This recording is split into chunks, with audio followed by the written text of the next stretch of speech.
Hello, my name is Valerie. I am a homeschooling mom. I've been homeschooling my 5 children for 15 years and just thought I would pass along a few ideas here on my channel.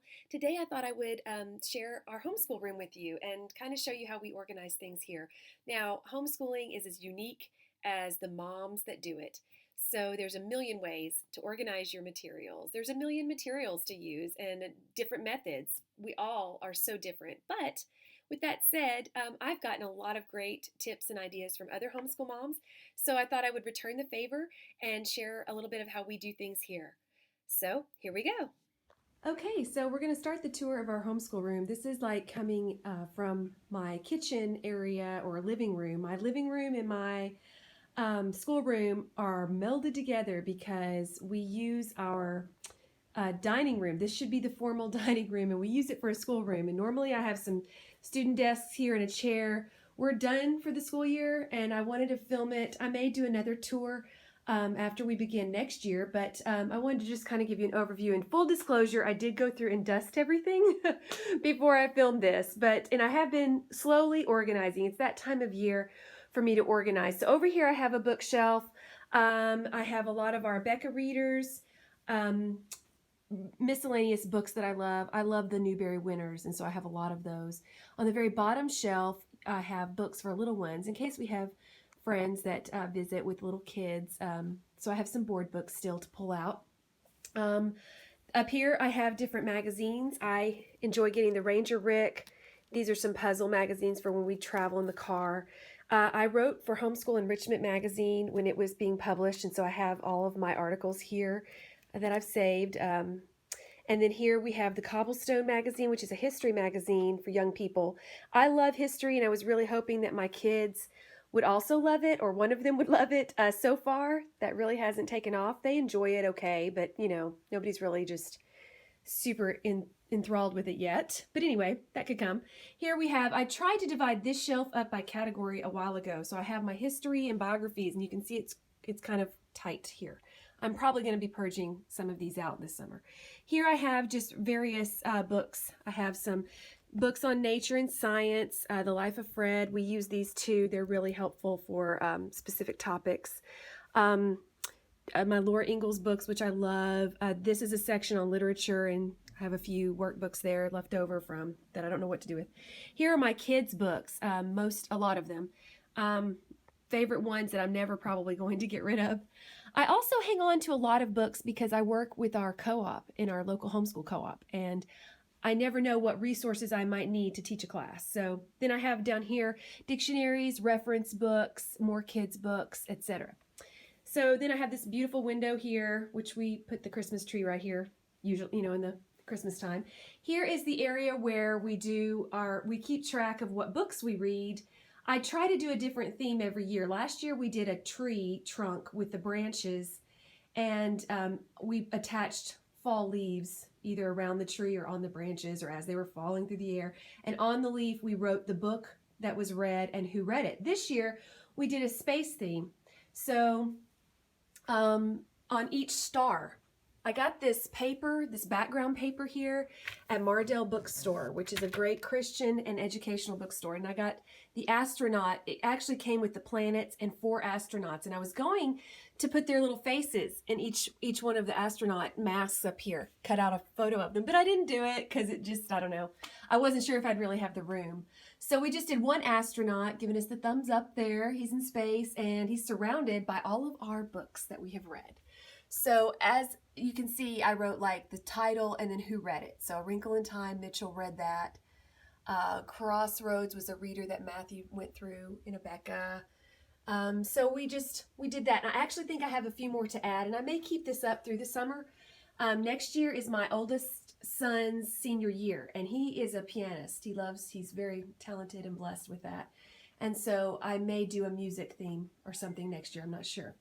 Anyway, on this bookshelf, I got this bookshelf, everybody, at a yard sale in my neighborhood. I think I paid, I'm not even sure now, like $10 maybe, and I love it. It's so pretty. It's not just solid sturdy, but it's good enough, and I just dusted it off. And the one I had there before was very rickety and ugly and chipped. It had been moved a lot. So I really love this one. So here I just have more. I tried to categorize. I mean, these are just readers for young, middle schoolers, I guess, would be most of this shelf. And then I have my little golden books here. Just different series that I have together here. The Beverly Cleary books, some books by E.B. White, the books by Patricia St. John, a Christian author. Then this shelf here is biographical material and the A to Z mysteries. And then down here I just have miscellaneous middle school books and devotionals there on the end. So that's that. We have this calendar that I've used for all of my children since my oldest one started kindergarten. It's just a sticky. It has the different months that we put up, and then we can change these dates. I laminated it when I first got it, so it's lasted me, well, goodness, I started using it in 2004, so that's how long it's lasted. And then I have this laminated map that we've been using to learn the states and capitals this year, and I'm really pleased that my youngest son, who's third grade, has basically conquered that, not completely. He still has a few that needs to work on, especially out west. And some of these square ones really throw him. They all look the same. But anyway, so that's been nice. I have a pointer, which I use a lot, or especially when they were very little. Came in handy. This has been my filing system for this year. I bought one of these file folder racks at Walmart. I think it was like $6. And color folders with the dates. And what I would do is at the beginning of each week, I would tear out all the worksheets, because my third grader used Abeka and they use a ton of worksheets. And so I would tear out the worksheets and stick them in there for the days of the week. And it was really nice because I could do kind of the prep work on a Friday or Saturday, and then I was set. If there were any flashcards that I was planning to use, like here are states and capitals flashcards that I used. I just got those, I think, on Amazon. I would put those in the folders as we were learning them, so that each day, if I had math flashcards, review, they were right there handy. This is my file folder, and you can see it is protected by my son's sword. But this has been a really great way to keep track of things. I would keep some score keys here. All of the work that they completed that I want to put away in their portfolio at the end of the school year, I would file here with their names. I have visuals in here, maps, games that I use for homeschooling. So it's all handy there. My desk, I use this, and the kids are mostly using this desk now. I don't really have to sit here as much. I do a lot of hands-on walking around and things, helping the kids. But I do some grading here, and the kids use this computer for their math, and they use it for typing. They use it if they need to look up something. It's in a central location, so I can keep an eye on what they're viewing. Obviously, our printer and etc. So this is basically where the magic happens, our homeschool world. I do have this cabinet here too. We bought this when we moved in, because if I was going to use this as a schoolroom, I needed storage, because any other room in the house, like a bedroom or an office, would have had a closet of some sort. But this one didn't. So I found this. I don't even remember now where we bought it. But I also have to iron right here. There's my ironing board. So my starch is in here. Just handy. But like binders, this was where we stored all their curriculum that they would be using for the year. And obviously you can see I've cleaned out most of it because we're done for the year. Flashcards. These are catalogs that I use for, buying curriculum if I want to reference something. Maps.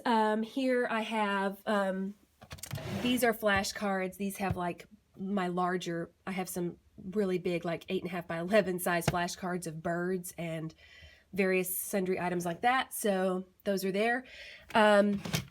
Spelling tiles. I'm planning to use this a lot more next year.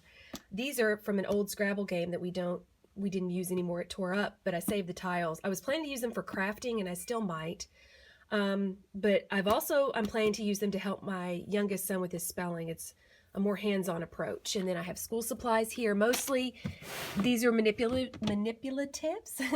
My clock, play money, popsicle sticks, extra pencils, erasers, and things like that.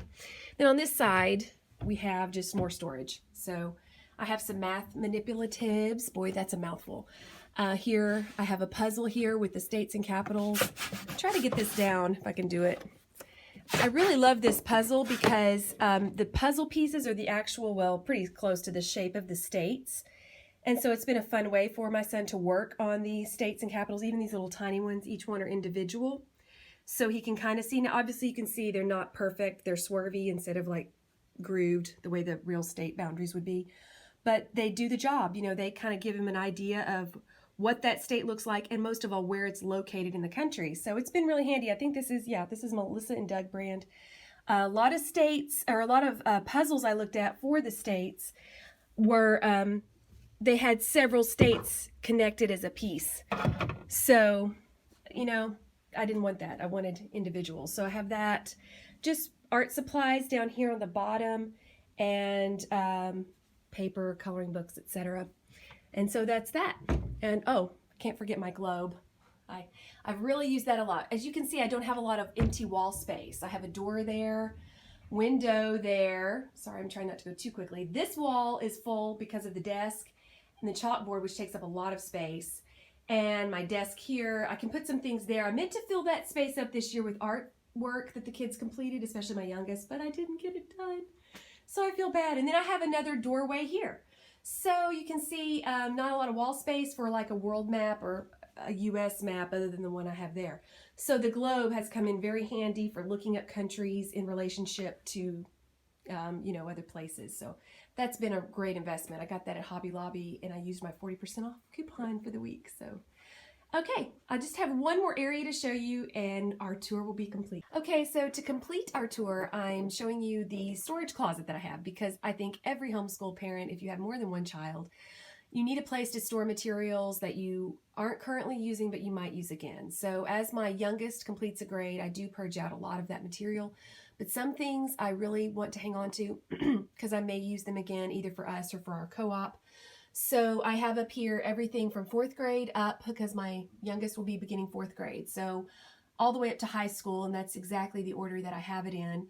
And then, so I have all sorts. I have Knotgrass history, apology, science, Becca materials, teaching textbook materials, ACE, we've used that curriculum for some things. So it's just a hodgepodge of different things. And of course I have some storage here as well, my laminator. Down here is where I keep, well, obviously this pile here is what I'm going through that material to use for this coming year. So sorry, it's kind of messy. But here I have these file boxes here. These plastic file boxes are where I keep samples of their work. So I have 5 kids, and so I have every year they've done school, I have a file. And I can maybe do another video on how I do that, just to give you an idea. But I keep samples of their work for them or for future use. I have a microscope there, which has been very handy. When you have a large family especially, you know it's going to get used, and so I thought it was a worthwhile investment. Then I have my desk here, which is kind of a mess right now since we are purging and cleaning and organizing for next year. And then I have this cabinet because when you're a homeschool mom, you can never have enough storage. So I have music books up here. All of my kids have taken piano lessons, and so I have books there. Art books that we might use again someday, and then just various and sundry storage. These are science supplies. We do apology history, and I get the science supply kit from homesciencetools.com, I believe is the website. And so I've already got that for next year. Art supplies, bean bags, because you never know when you're going to want to toss a bean bag into what? A basket. So I'm prepared. I have art supplies here. My daughters enjoy doing card making sometimes. So we have a Cricut thing there, or I'm sorry, it's actually called a cuddle bug. Let me get that right. Here in this drawer, I just recently organized this. These are various items, visuals, games, flashcards. Some of this I might actually get rid of. I can't decide. And then also, like I mentioned, history materials that I save for using for co-op. So that completes the tour. I hope you have enjoyed it.